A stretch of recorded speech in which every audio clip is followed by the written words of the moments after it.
Sri Lanka's COVID-19 situation currently is at a very decisive stage, as the country now begins to reap the fruits of its COVID prevention measures put in place to combat the third wave. Over the last 5 days, the daily caseload has been on a gradual decline. On the 16th last week, the caseload stood at 2,436, and yesterday it was 2,028. Given the trend, it is a cruel development that the Delta variant of the virus, which originated in India, was discovered from the community last week. 5 out of 9 samples randomly collected from the Arame Road in Dematagoda produced positive results. The World Health Organization has also confirmed that the Delta variant is the more dominant variant at present.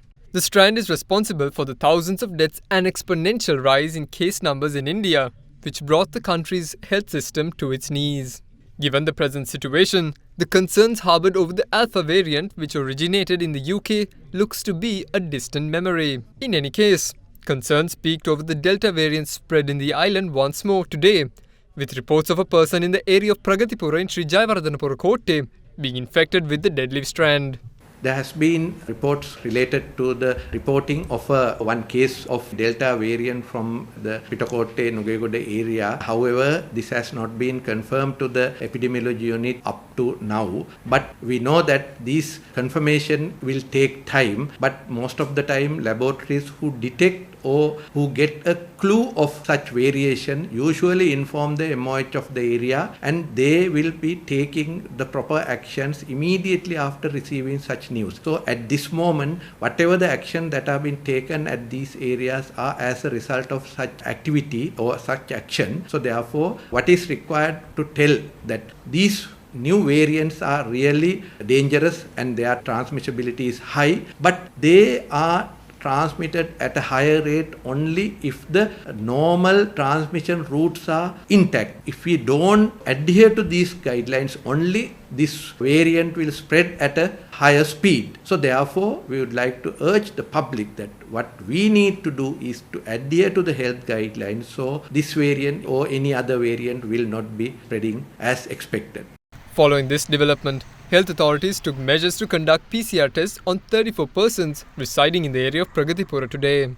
Meanwhile, yesterday the health authorities isolated the area of Dematagoda with the 5 Delta infections of persons along the Arame Road in mind. Touching on the matter today, Chief Medical Officer of the Colombo Municipal Council, Dr. Ruwan Vijayamuni, said all residents along the Arame Road will be subjected to exit PCR tests or rapid antigen tests in 11 days.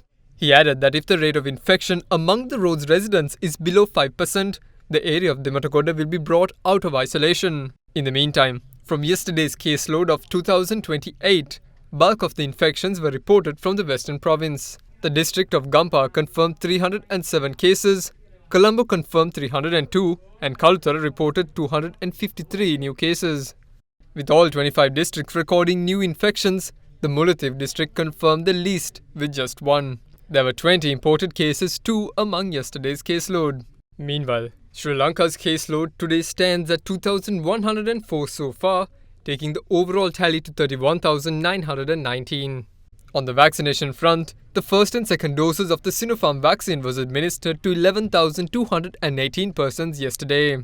The first dose of the Sputnik vaccine was also administered to 14,983 persons, while 252 people were given the second dose of the AstraZeneca vaccine. After passing the 200,000 mark yesterday, the island saw a further 1,998 COVID recoveries today, taking the overall tally to 207,287. පුංචිම දෙයකින් ලොකු වෙනසක්. සැෂේ වලට වඩා සංසිල්ක් ලොකු බෝතලෙන් රුපියල් 20ක ඉතිරියක්.